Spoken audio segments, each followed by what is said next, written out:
Welcome back to the David Watson podcast. Today I spoke with Joe and we really got into the depths of his philosophy on how he is raising his sons to be good sons, where that starts and why it's important. And that's probably why it'd be a good job to listen. I hope you enjoy the episode. Hello, welcome to the David Watson podcast. Although we have spoken, how are you? Are you well? Hey, doing good. It's a beautiful morning. It is. And the envy I have because you're in a really nice tree house. And it's just like, damn, that's like proper childhood dreams all over, just like I have a proper tree house when I'm an adult. And that's, is it strictly your space or are other people allowed to use it?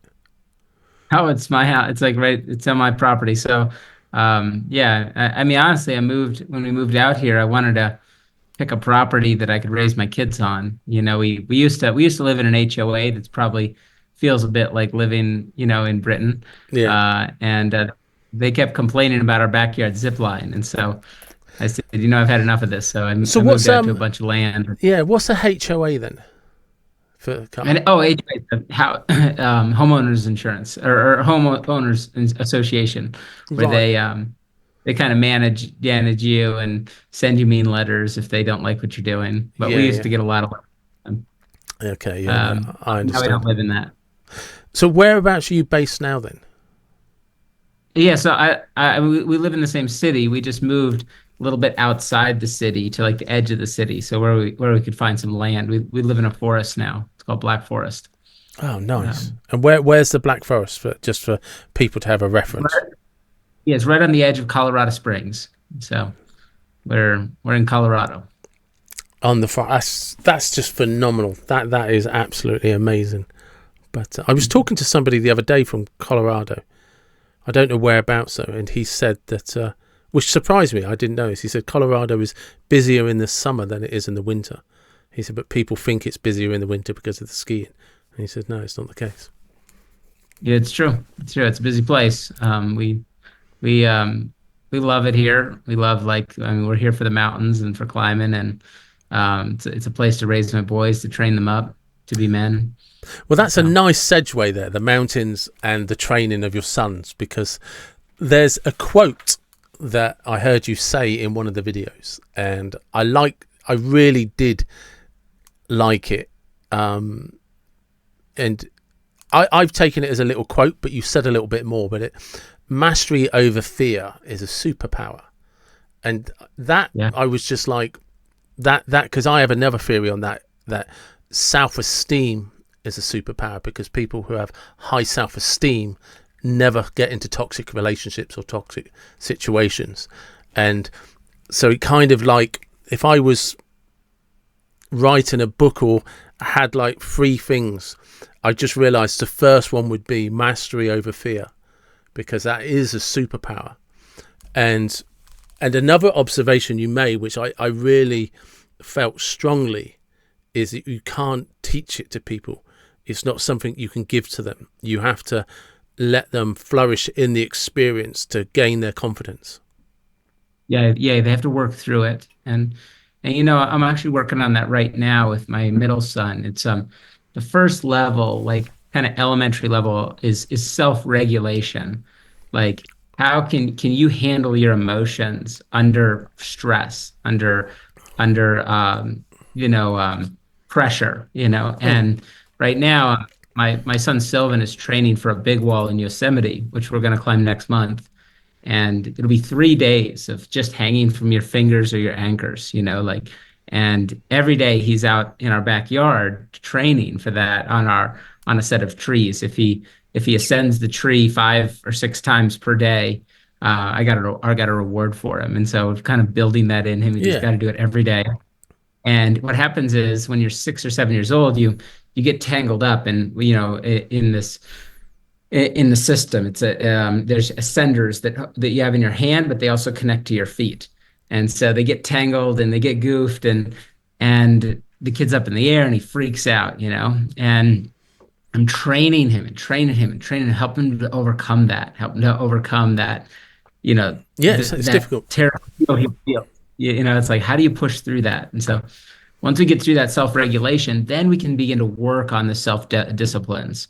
And it's like there's a series of self-disciplines, but discipline number one is courage, and courage is, that is the superpower. You're never going to be like, as powerful as the Hulkster, but you can overcome fear and push through it. And a lot of people never really dig deep into that. But when we overcome that, it's like, then we're ready for that next level, which is that self-mastery. And I see Sam moving into that phase now. Yeah, because, I mean, your son Sam has already, he has set a world record, hasn't he, in climbing? A whole bunch, yeah. Yeah, a whole bunch of them. Yeah. So Sam is the youngest person to climb El Capitan in Yosemite, and it was an extraordinary thing to do. I mean, he did that at 8. But I'm kind of training all of my boys in the same pattern. At some point, all of my boys will climb El Capitan. It's a fascinating, like, because you seem to be almost, I don't know why, but it's just popped into my head. I think it was that John Wayne quote, "A man's got to do what a man's got to do," or whatever it is, that old kind of cowboy philosophy. And I literally have no idea why that popped into my head, but it does kind of remind me of those old westerns. And the other one is Old Yeller, that just kind of popped into my head. And I don't know if you remember the scene at the end where the dad says to him, like, "Well done, you've got this great relationship with the dog, but the dog got rabies, so now you have to go and shoot it." And it's that expectation that life is what it is. And my job as a father is to train you for that. Absolutely. I mean, one day, I see it like this. My kids are going to one day graduate from my home. Yeah. They graduate from our home. Okay. Everybody has that. Okay. But what do they graduate with? What are the things that they're going to leave with? And what do I have to make sure that they're ready for when they go out into the world? Because the world is a fierce, and dangerous place. It's a hard place. And if I can make my boys hard and strong, they'll survive it. They will thrive in that world. And so it's really my focus as a father. Like, what do I got to build into them? What do they need to discover before they leave my home?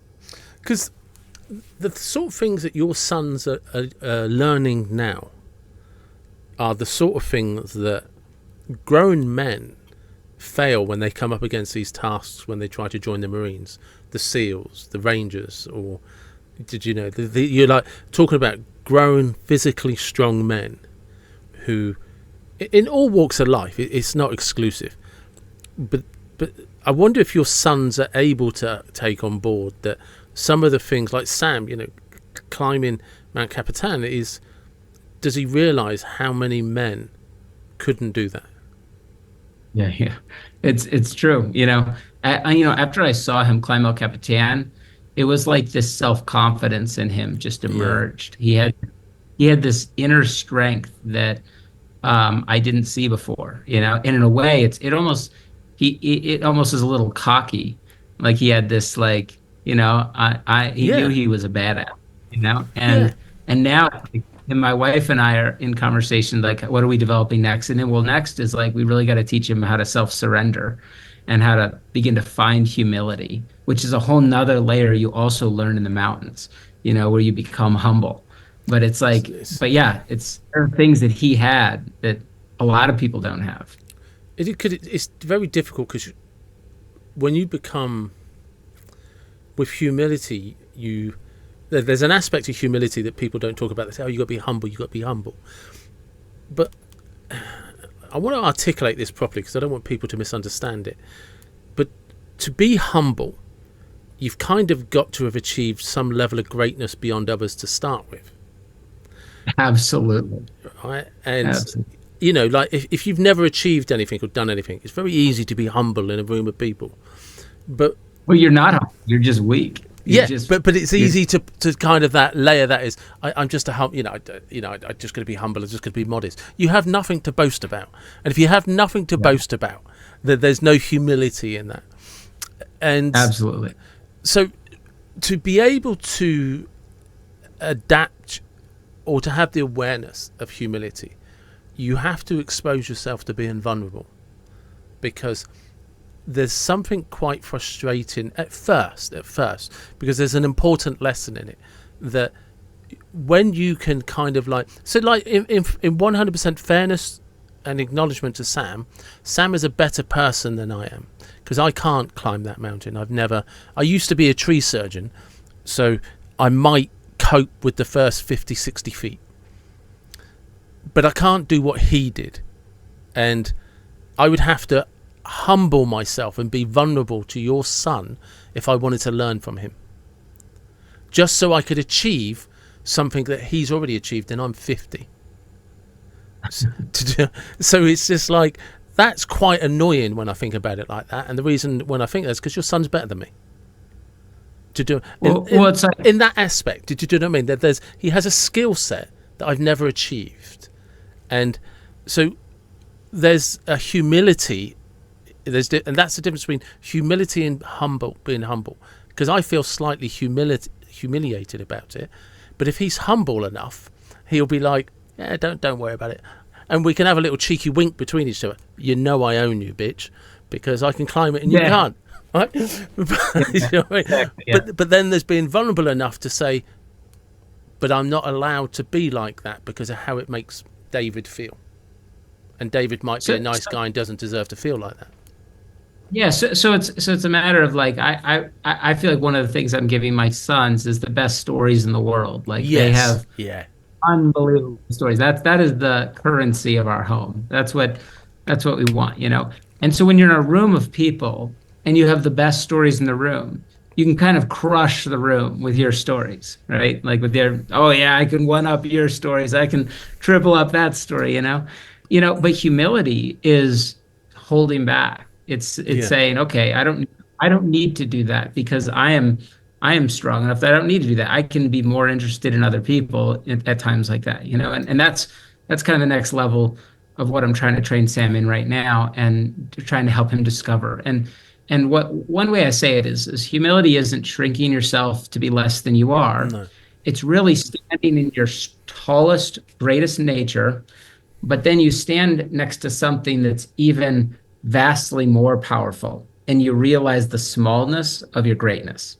Yeah. It's like, that's when you begin to grasp humility. And where you learn that is in the mountains. When you're in the mountains, you are as strong as you can be because you have prepared. Usually we prepare for these mountains for a year, you know, thinking about them, talking about them, visualizing them for a year. Then we get up on them and we feel small. We feel very small. We realize that there is greater nature. There's a greater power. And it's in that we discover really humility. It's fascinating for me to think of what you said about when Sam climbed and he had that amazing achievement, and you saw that confidence, that self-belief. It kind of appears, doesn't it? It's like that flower at springtime sort of thing. It's just like 1 minute it's not there and then it's there, and you're like, wow, that happened overnight almost. Because I wonder, as an observation, because you saw something in your son that wasn't there before, is how many young children and adults walk around without that self-belief. I know. And remember, it's something we can't just give our children. No, we can't like say, you should have this, you got this. It's like, no, I had to architect a full-on environment where he could discover that he had that strength. You know, he had to earn it, and really earn it. Yeah. You know, and it's like, I couldn't give that to him. He had to get it. I could help him and coach him, but he had to gain it. And I think a lot of young people today, they're not given that. Well, because when I coach people, I always talk about it's really just it's just because something sounds simple doesn't make it physically easy, but it's just like, right, where's your comfort zone? Where's the boundary of that comfort zone? Okay, now just what's an inch on the other side of that comfort zone? Just try and push that, expand the boundary out by an inch. Okay, get comfortable there in that 1 inch. Get comfortable. Now, next week, the week after, wherever you realise you're comfortable again, just push another inch, and just do that as frequently as you can over a year, 18 months, and you'll realise just what you're capable of. And trying to explain to people, there is a momentum in the gathering of that realisation that your self-esteem and that mastery over fear, as you put it, becomes a superpower, and it also becomes a perpetual motion that starts to speed up and go outwards. And before you know it, you are looking at, I wonder if I can climb that mountain. I wonder if I can go paragliding. I wonder if I can do X, Y, and Z. You know, you start to, instead of being in fear of things, you start to challenge yourself. Yeah. I mean, as parents, that's what we're supposed to be looking for. Supposed to be finding those things in our kids and then pushing them into it. Lately, we've had some mice come into our house now that it's getting cold here, and I realized that some of my sons are afraid of mouse traps. And so in the evenings, their job is to set these mouse traps. And it's like I see it like pushing, it's like an inch at a time, like trying to push them into it. They're so scared of like, what's the worst that can happen? You get a little, ding on the finger, but like they're going to be fine. But pushing them into that. How do you nurture that into them? Yeah, it's a regular daily thing. I'm trying to push, and it should be for all of us. We all should be doing that. We have to, I want to push that into them so that they parent themselves when they leave the home, and they don't give into fear. Okay, I can overcome this. A lot of people do mouse traps. I can logically get through that. Even though someone's terrified of that, they can overcome that. So I feel like it's one of the major roles of a father. Where does that perspective come from?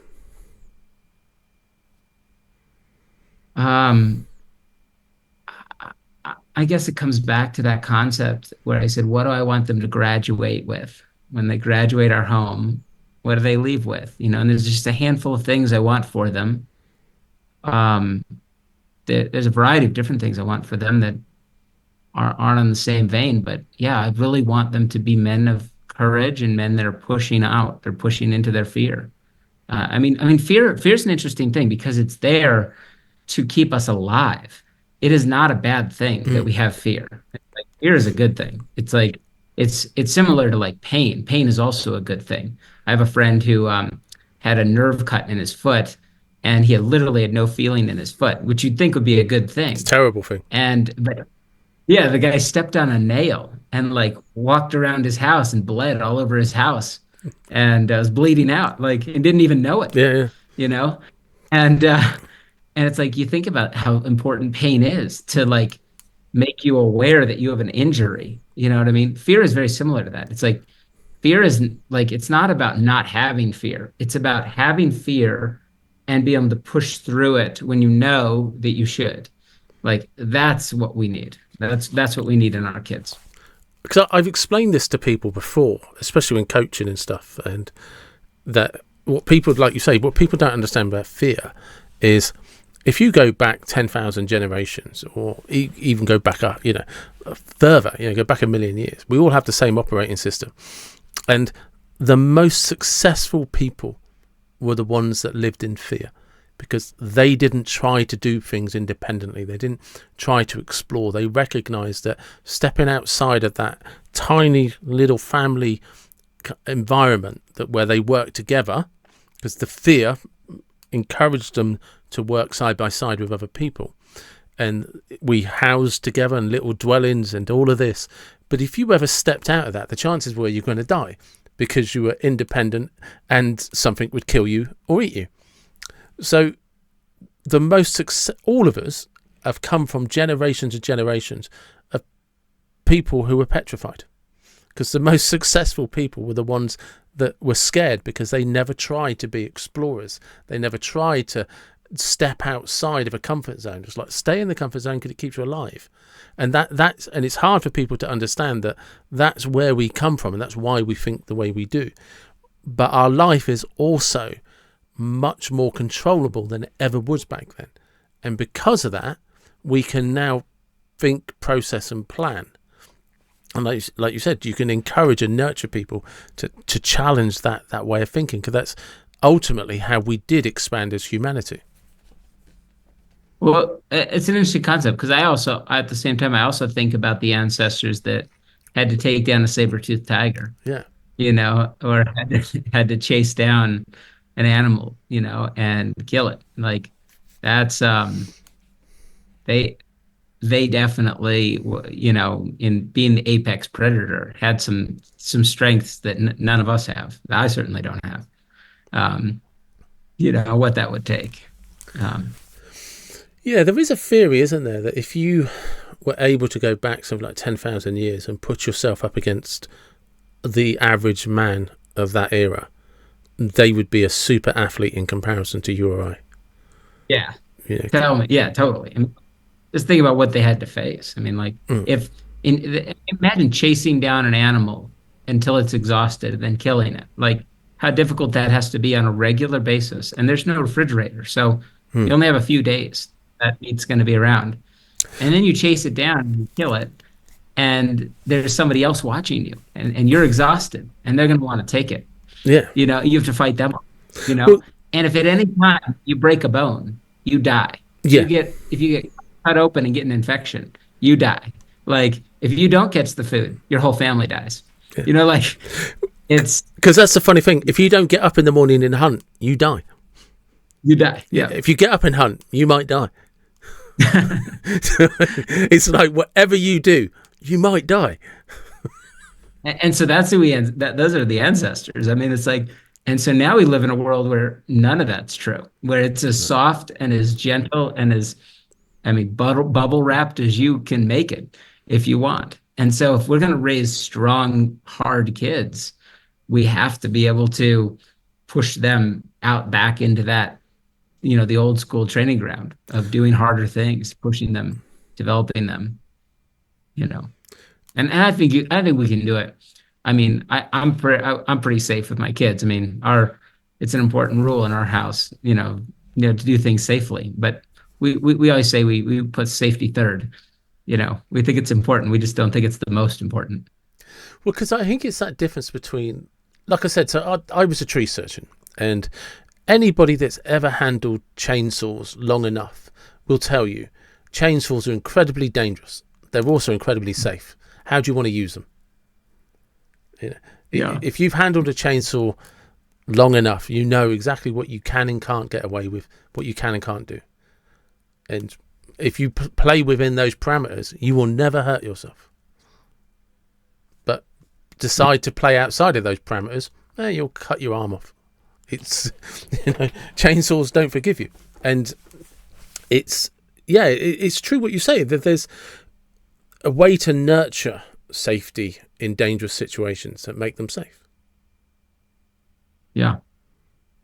And that's what we're after. We want to push in and like train our kids, but we also want to do it as safe as we can. But safety becomes like this idol that people bow to. It's really it's something you have to be very careful of at the same time. Safety is important. It's just not the most important. Well, it's that thing, isn't it, where people in the pursuit of being safe stop ever trying to get outside the gate. Yeah, it's just like I have a gas can at my house where like I have to push down these three things and turn this knob just to pour the damn thing into the tractor. Yeah. And it's like this, they just make these things safer and safer and safer and safer until you can't even use the thing. It's like, it's like useless, It is because it's so. Yeah, sorry, I didn't mean to cut you off there, but it's crazy, isn't it? Because you've gone to all of that safety for a gas can. Well, look, if I can't use a gas can, I shouldn't be getting on a tractor. It's just like, you can make it as safe as you want. I'm still going to get in the tractor. Yeah, exactly. The tractor's still going to tip over and crush me. Yeah.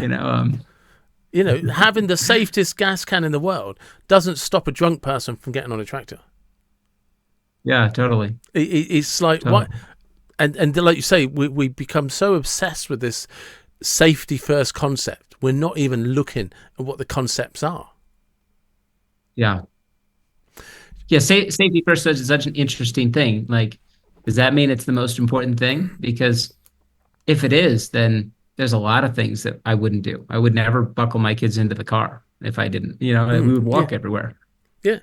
It's Because also as well is I think the problem with safety first is that people are this perspective has switched to what is what is safe and what isn't safe, because there's an old cliche that you can stay in bed and the roof will fall in.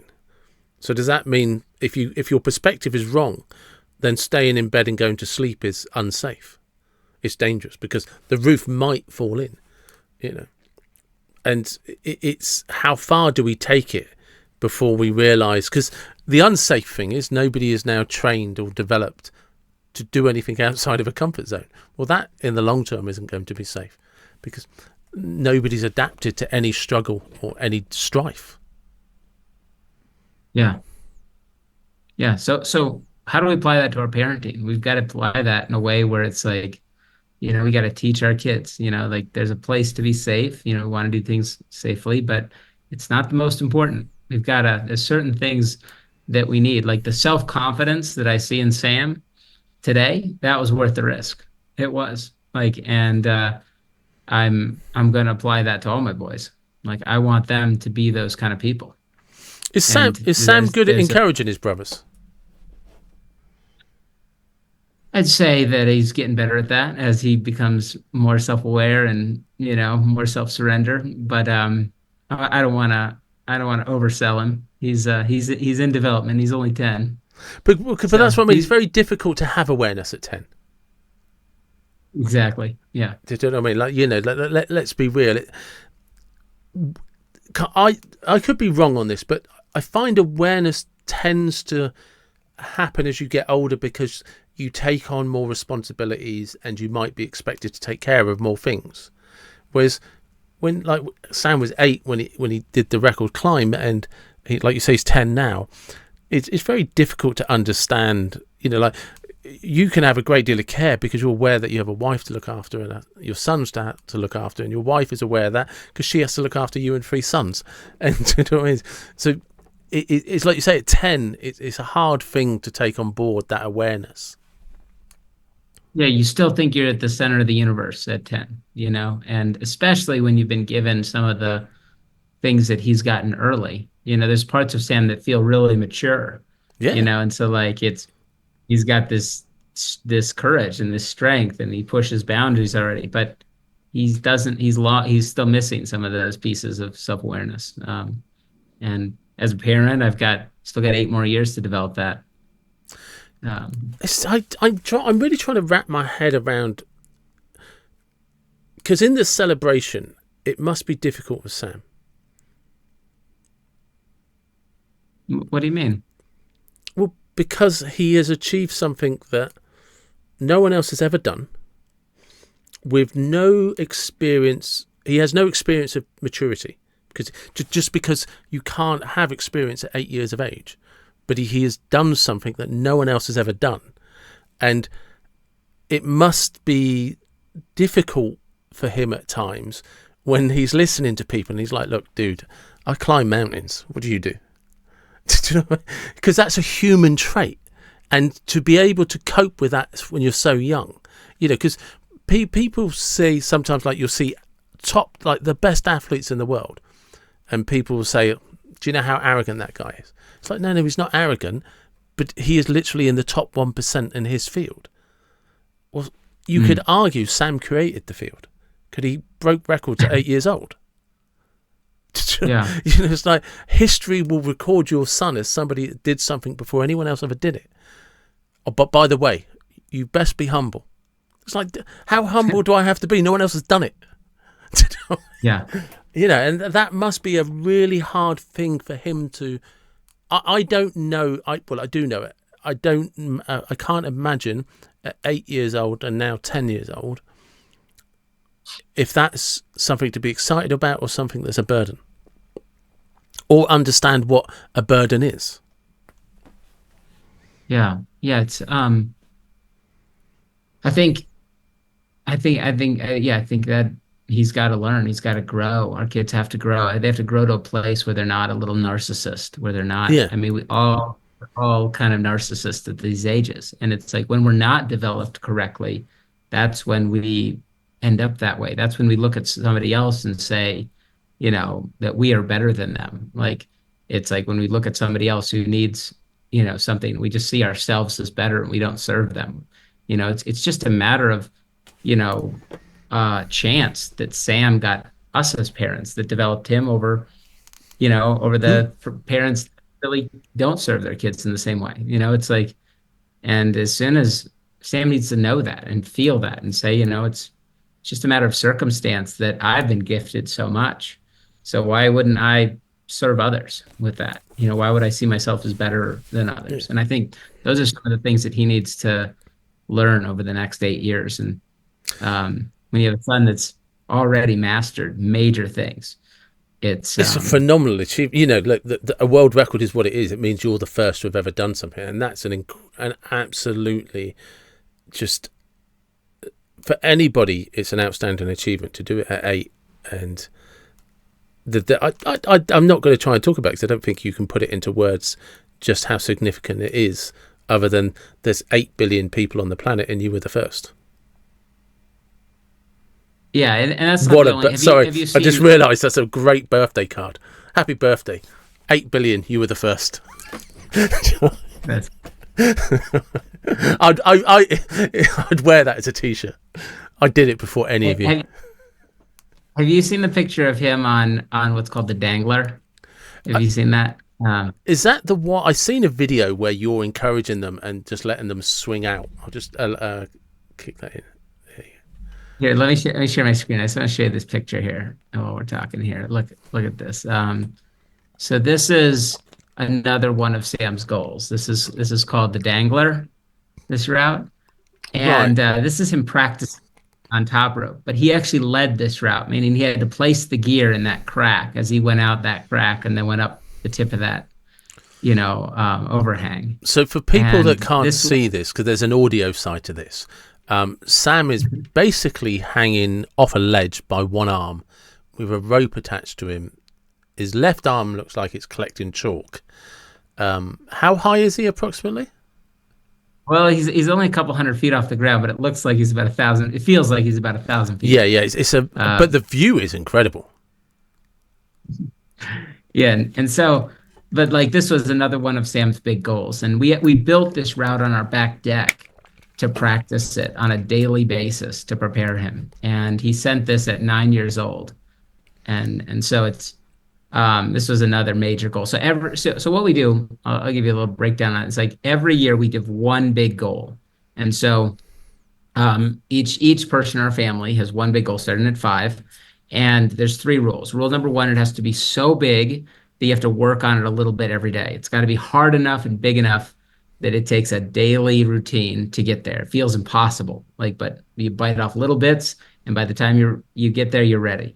Secondly, it has to be really visual, like things like that image I showed you, which we can see being an image on our wall, because we put these on our wall and we celebrate them, And then 3, you can't die. Those are the 3 rules. Rule 3 is pretty important. And rule 3 really came into play this summer when we tried to climb the Matterhorn in Switzerland. We went over to Switzerland, me and Sam, and this is going to be the deadliest year for the Matterhorn. And we went up the Hornley route, and the Hornley route has certain cutoff times where if you don't get up by this time, you should turn around based on all of the different statistics on the mountain. If you pass a cutoff time, you increase your likelihood of dying by like 10 times on the mountain. And we hit one only by a few minutes. The last one, we were 1,200 feet from the summit. I could see the summit. The day was perfect. Every reason to break through it. And we turned around after preparing for a mountain for a year. Jeez. And that was an emotional thing to do, let me tell you. And we came back and we had a phenomenal, magical time, but we missed the summit. And that was really, I came into check with that because I wanted that summit for Sam so bad. But I had to say, is this about me?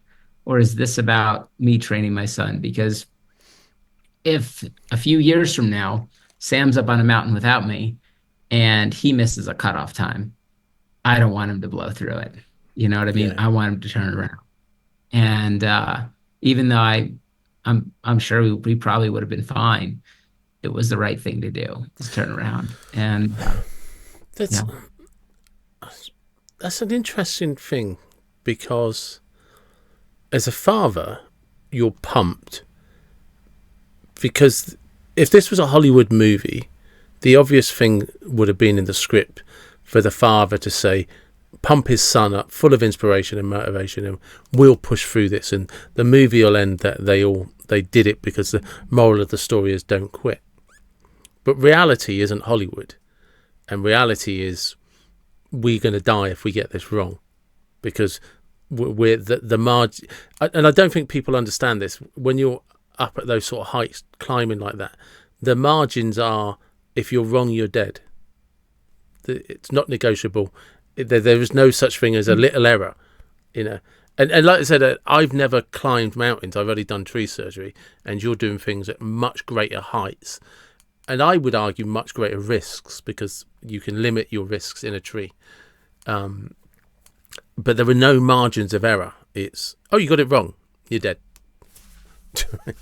And yep. I don't think people understand that that's the gravity of a decision-making process. If I'm wrong, yeah, everyone's dead. yeah, and literally a week later, 3 climbers on the same mountain on the same route as us blew through their cutoff times by a bunch more than we did. We would have, but they all died on the mountain. And this was going to be the deadliest year for the Matterhorn. Like when we were in the gear shop, like getting ready for the Matterhorn, the lady said, she said, just so you know, someone has died on the Matterhorn every day in the last 3 weeks. And I was like, it turned white. I was like, I never even heard of that. That's the craziest thing I've ever heard. And so I started looking it up.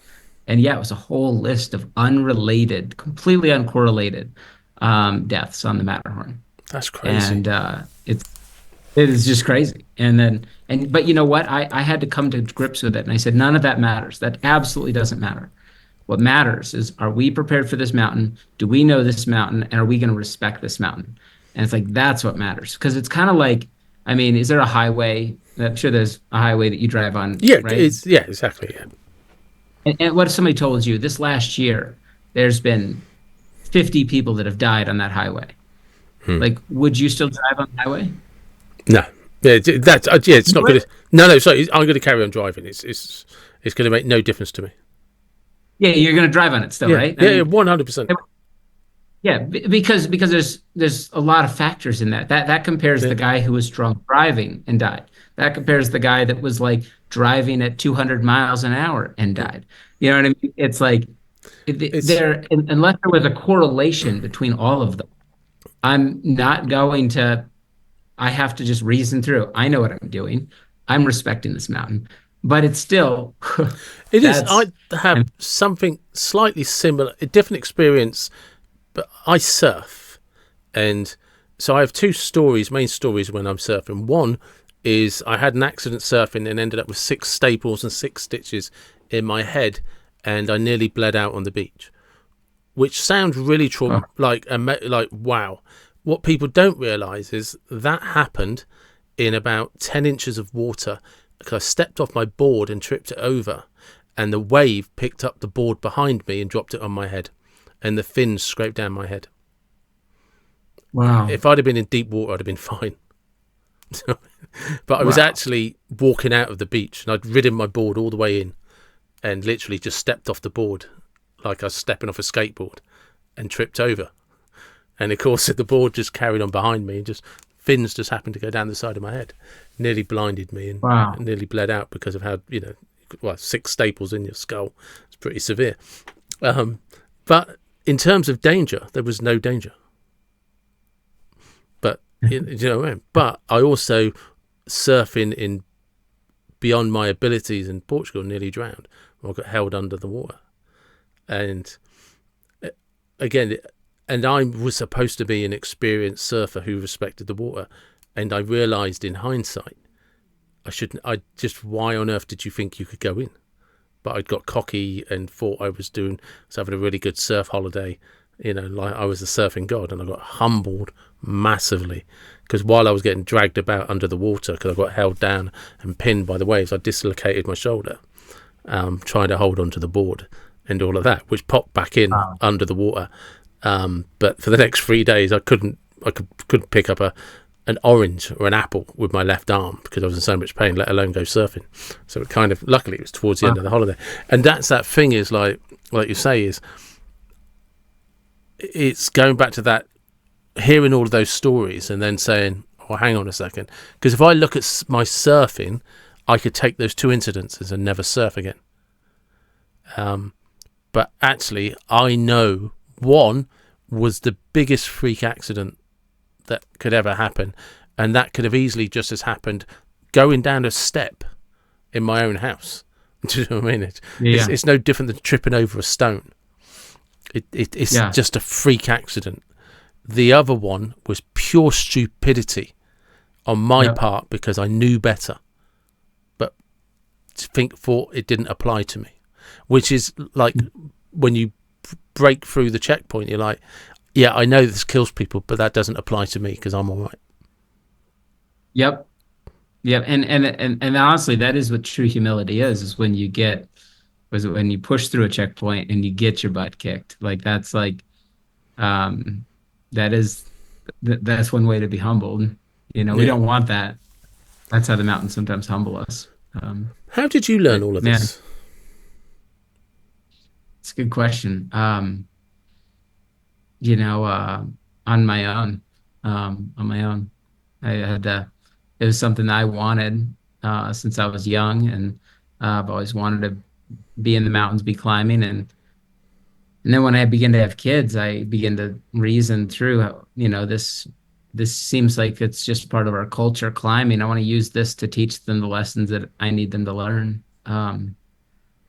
That's a good question. My parents were scared of climbing. That's for sure. I think it was like in maybe 6th or 7th grade, they bought me a pass at the local rock gym, and I had to kind of promise that I wouldn't rock climb outside. And it wasn't long until I was climbing outside. Yeah, I wonder how long that was before. Was the promise ever broken though, or did you seek their permission? No, I had a rope, in no time that I was, but those early years were very dangerous years of climbing. I look back at what I didn't know back then. One of the things we say is it's kind of like you have two jars. You have a jar of all these marbles in it, and that's your luck jar. And when something goes wrong, you take a marble out and then you put it in your skill jar.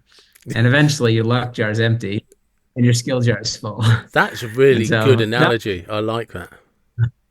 In my upbringing, it was that. It was that like I had an empty luck jar, and a full skill jar. And for my kids, it's like I don't want them to learn like that.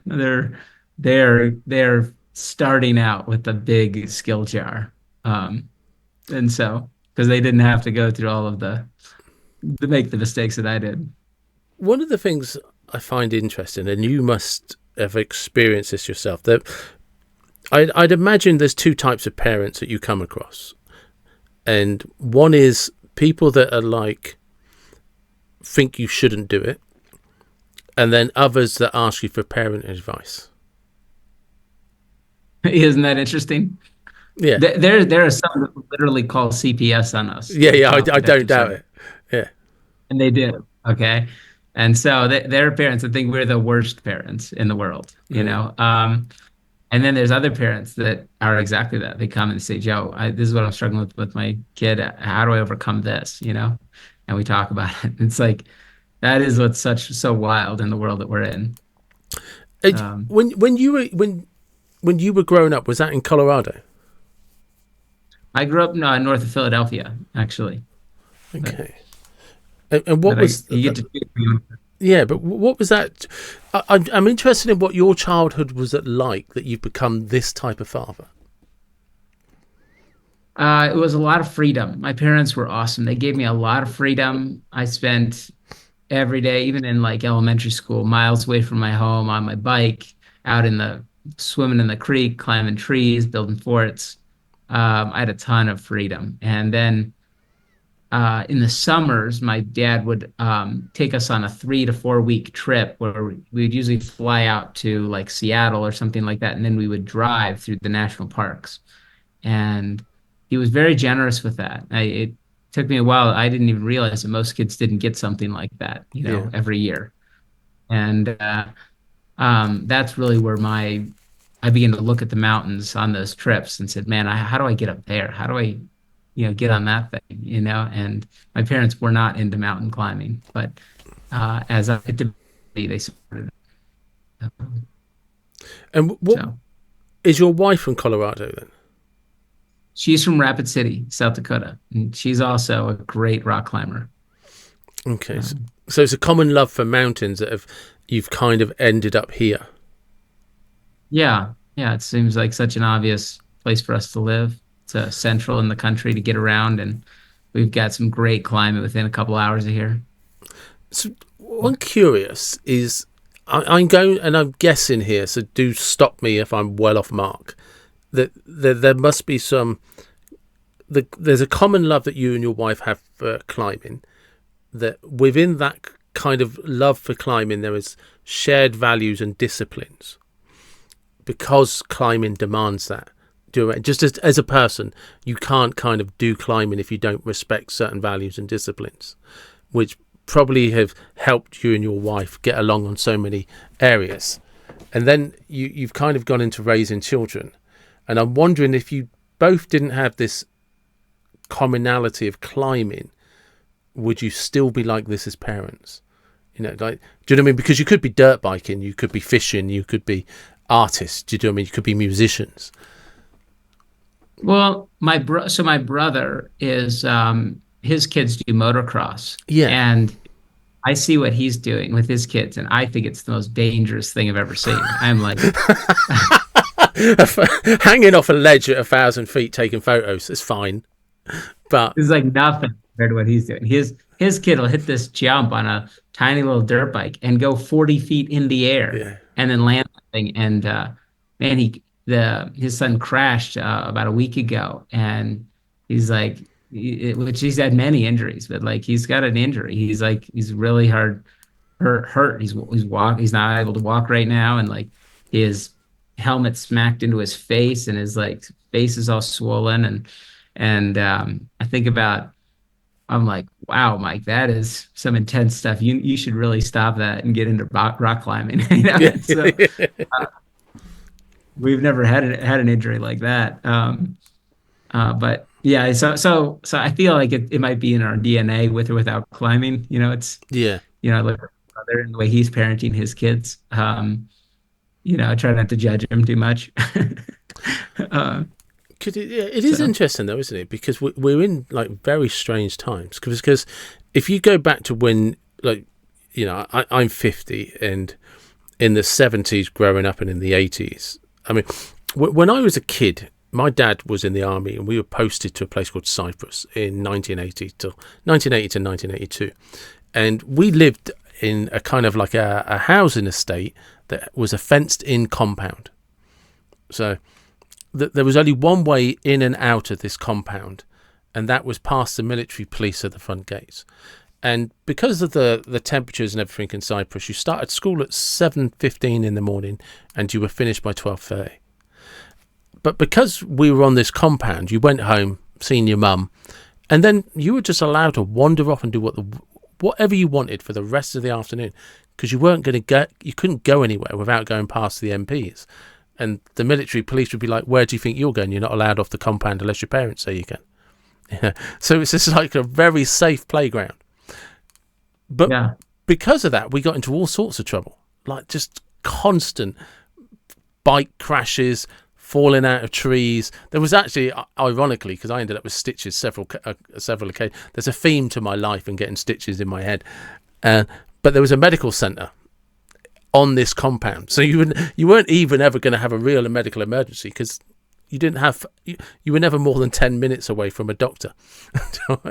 And that's by foot, because it was just a small housing estate. I've forgotten what I was saying. Oh yeah, so we kind of lived and grew up in a different time where parents encouraged you to actually do activities, because we had no internet distraction. We had no Instagram, no Facebook, there was no YouTube, there was no handheld distraction. So parents were like, you need to get out of the house because you're driving me mad. Do not come home for 6 hours. And it was a very different world. But I find it's the point that I've kind of rambled into that I was trying to make is, I would describe you and your brother really as oddities in today's world, because Yep. you're very certain of that.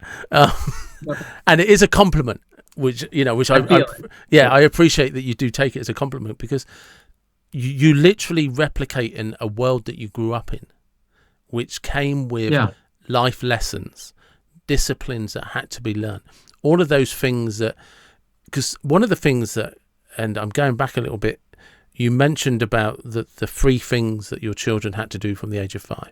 You had to pick a big goal, so big you had to practice it every day.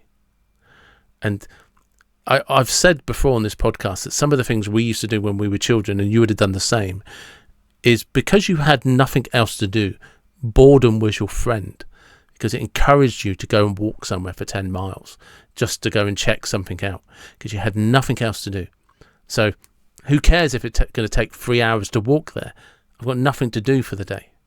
And boredom wasn't our enemy, it was our best mate. It nurtured, encouraged us to go on adventures to just everywhere and anywhere.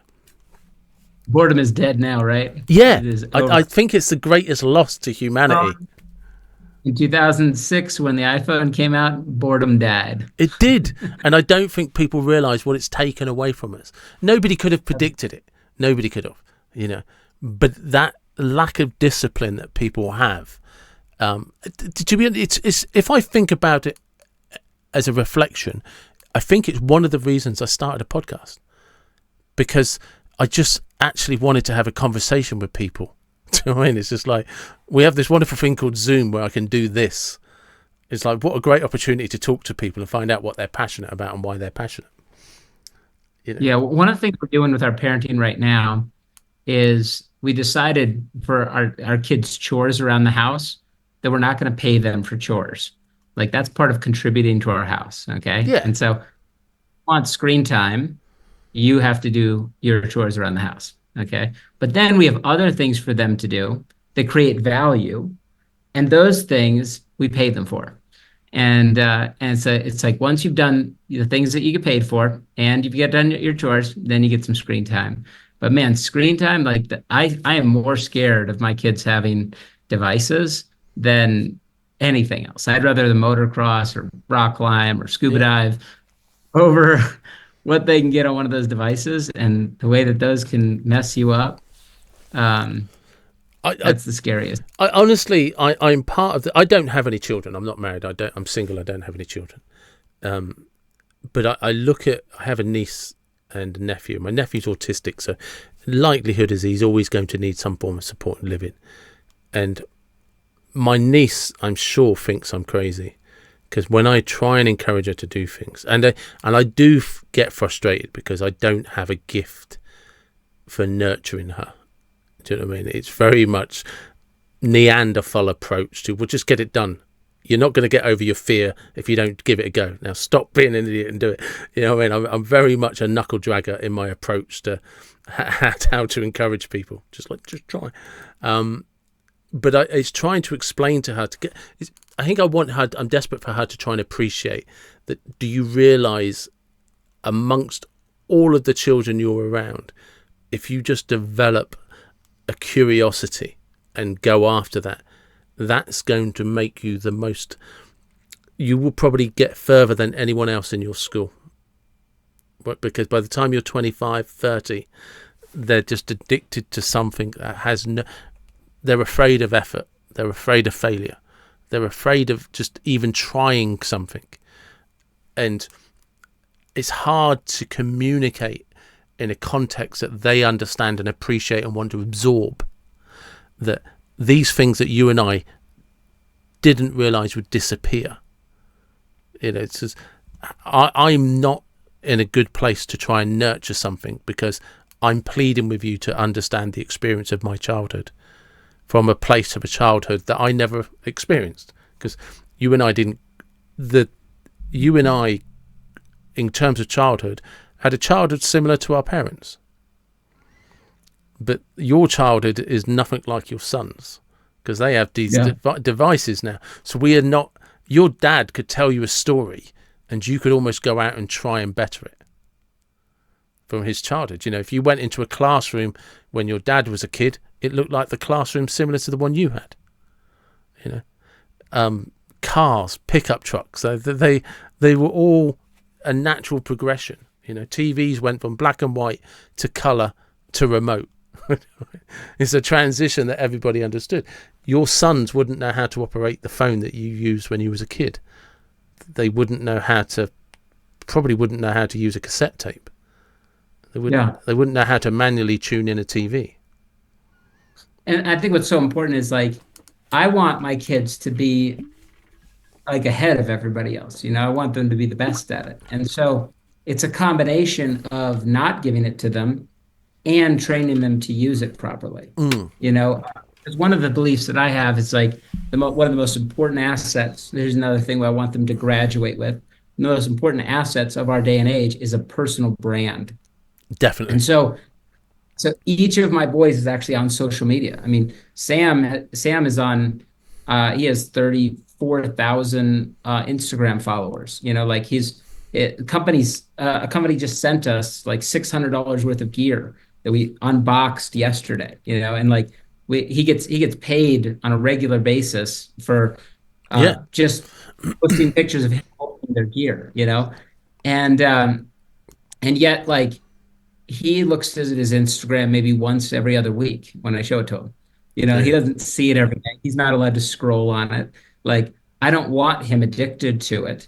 What I want him to do is I want him to actually see that this is a tool that's going to advance him. And honestly, someday when I'm ready for him to take over his Instagram, his Facebook, his social media accounts, like, he's going to have a very different experience, at least I'm hoping so, than his friends who are on there to kind of chat with girls. His be like, Sam, if you decide to do something that is wrong on here, it's going to cost you a lot of money.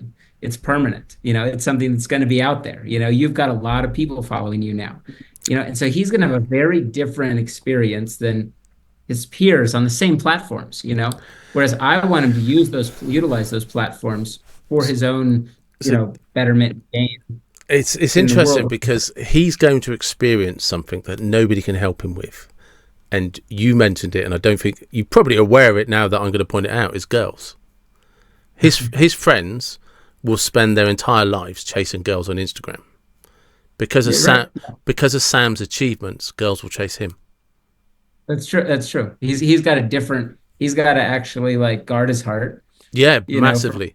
And his finances. Yeah, he's got to guard his heart. I hope he knows what a prenup is.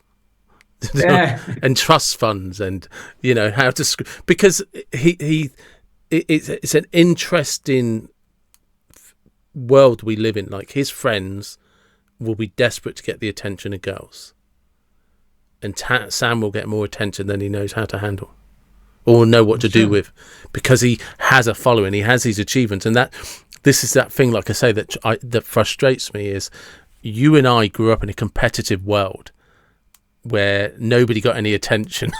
You and I might meet at a park, and just because you're my best friend, I want to beat you, because you're my best friend and I want to beat you, and because I'm your best friend, you want to beat me.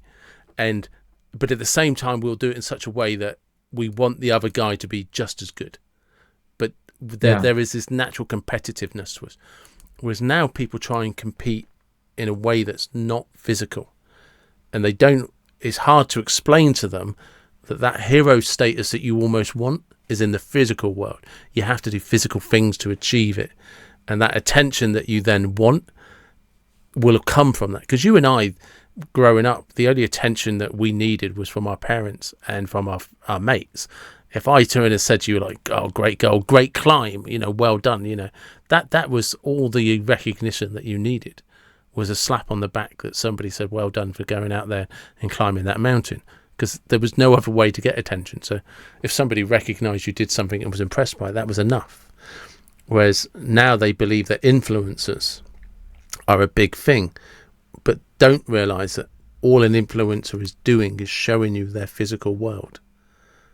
And I mean, and that's honestly though, that's what I want to train my boys in, is that like, do you want to be I'm teaching them to already like resent being a consumer, and saying like, no, you guys are not consumers. We are producers. We are not. I'm not teaching you to scroll content. I'm teaching you to create content. yeah, Like, I want you to actually contribute to out there, and let other people be excited about your brand. Like, instead of thinking about, I don't want to wear anybody else's brand. I want them to wear my brand. I want Sam to be thinking, he actually has his own pair of adventure pants. They say my yeah, adventure pants.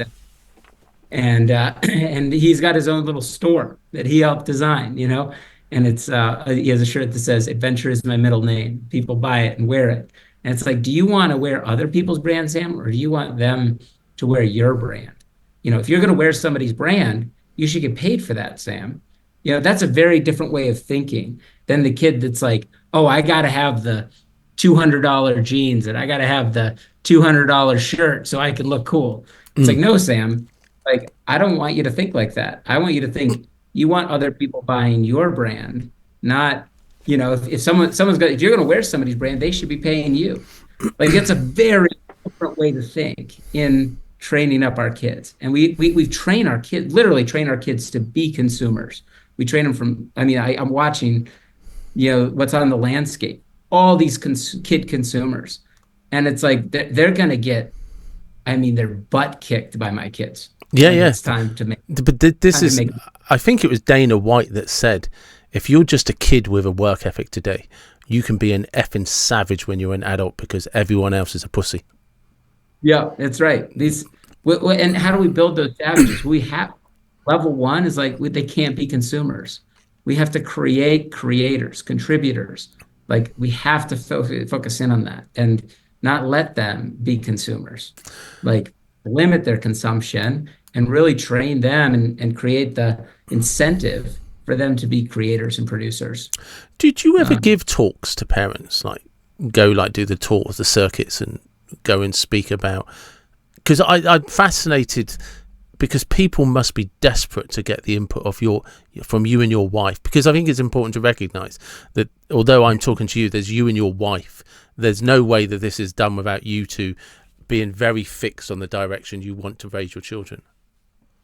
My wife is big time against screen time, and like, she is, so that is like one of her biggest things. And in some ways, like, it's like giving your kid a screen is like a gift. It's like they're causing all this trouble and they're, so annoying in the restaurant. You hand them the screen and bam, they are silent because their mind is now engaged, and it's like, that's what you want to do. And so, but it's like that's a magic that's dark, and it comes at a cost. So the reason I'm laughing is, as you said that, I remember a friend of mine telling me, you don't understand what it's like, because exactly as soon as I give my son or my daughter, I can't remember which one it was, they said, my son goes silent. You don't know what that's like. I said, I do, because my dad used to give me a clip round the ear and I used to go silent as well. Yeah. And this is the difference between our upbringing. So when my dad wanted to be silent, he told me to shut up, and if I didn't, I felt it. And it was there was no screen to bribe me with. He had 5 knuckles across the back of his hand, and they connect with my back of my ear. And guess what? I was quiet.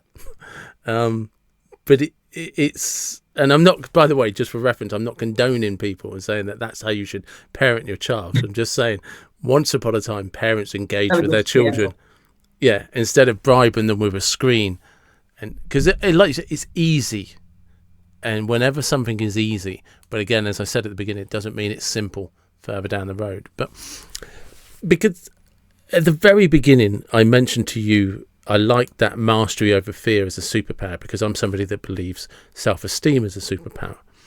And if you and I were going to sit down and come up with a presentation or a talk, I would put mastery over fear is a superpower. And I'd put that number one, because if you can master fear, you can build self-esteem. But I don't believe you can build self-esteem without getting over your fears. So I'd say that self-esteem is a consequence, a benefit, if you like, of mastering fear. And I would say and I'd put at number three, discipline. What would you add? Yeah. Absolutely. I mean, self-discipline is another massive, massive one that you have to build into a kid. They have to find that and discover it. Um, yeah, I mean, those are the basic ones: self-regulation, self-discipline, self-confidence, and then with self-mastery. But then the bigger ones, the really hard ones, which I'm entering into now, are self-surrender. Like that's self-service. Like those are layers that are very hard to cross in children, and in honestly, there's no wonder we lack those so much. But I mean, Do you and your wife not talk about maybe getting on a circuit and talking to parents, or writing a book about this? we're open to it. I am writing a book right now, but this book that we're talking about I think is my next book. I still need to learn a few things, and I'm still in the middle of what I'm learning like right now. But yeah, I would like to do that. I think it'd be fun.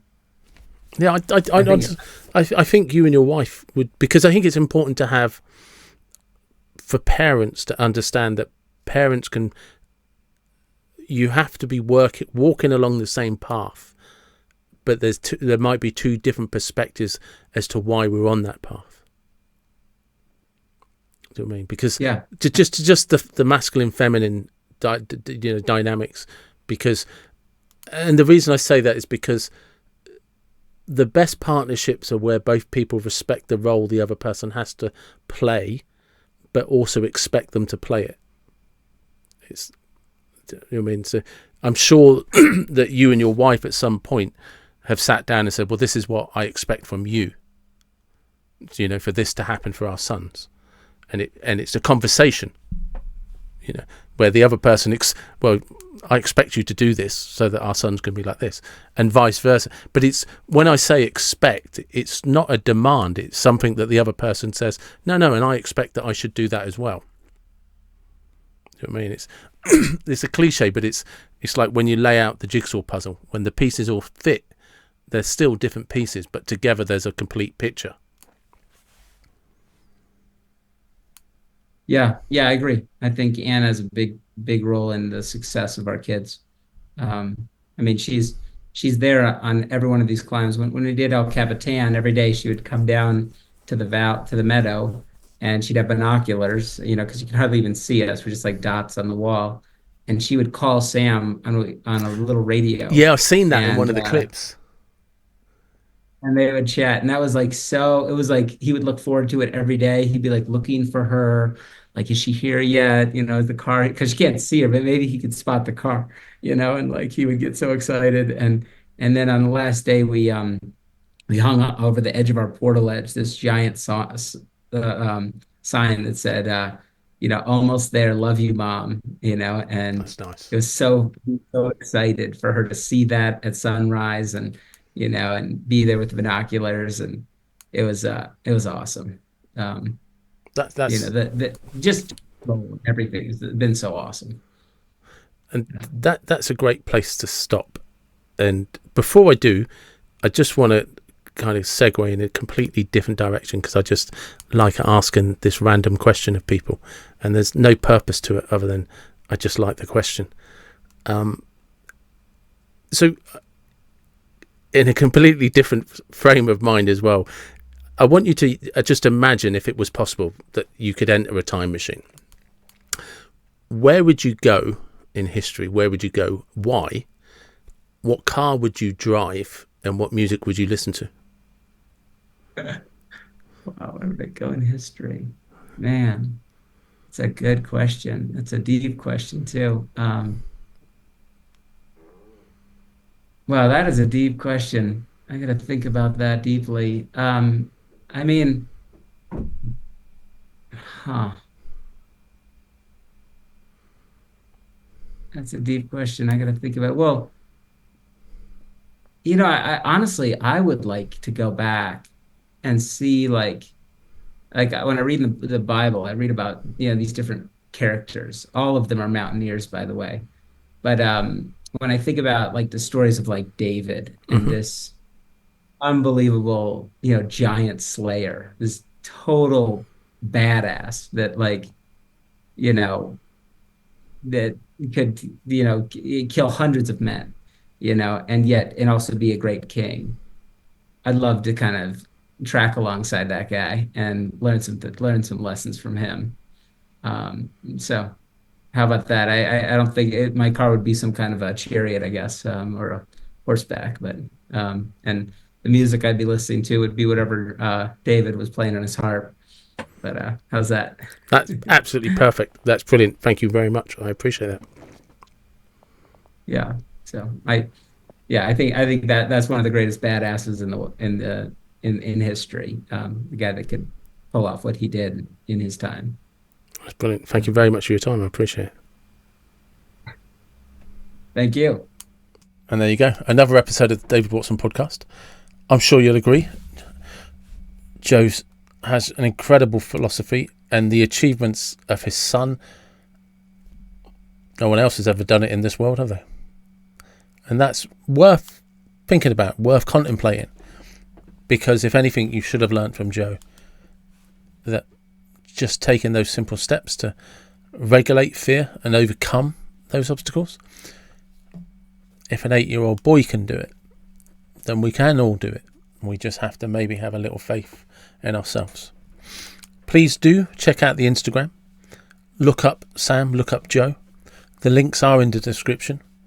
And as always, thank you very much for everybody that subscribes, everybody that likes the videos, everybody that listens on audio.